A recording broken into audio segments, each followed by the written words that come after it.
Չարենքի իշխանության պարագլուխը ձերբակալեց Շիրակի հոգևոր թեմի առաջնորդ Միքայել Սրբազանին, ապա Գյումրու քաղաքապետին եւ նրա հարազատներին, փորձելով ապահովել իր ազատ մուտքը Գյումրի եւ բեմադրել հերթական կեղծ պատարագ, բայց արդյունքում ինչ ստացվեց։ Շիրակի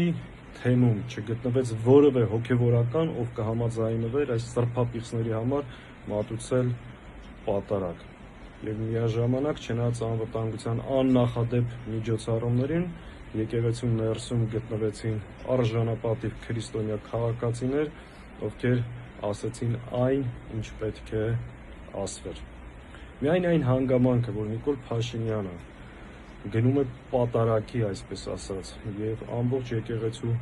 եկեղեցին շրջափակում է ոստիկաններով եւ եկեղեցու կողքը կանգնեցնում են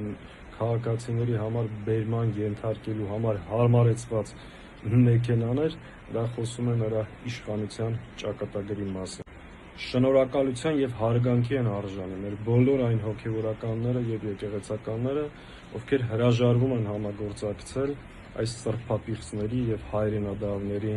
հետ։ Հարգանքի եւ շնորհակալության են արժանի մեր այն քաղաքացիները, ովքեր չնայած աննախադեպ ճնշումների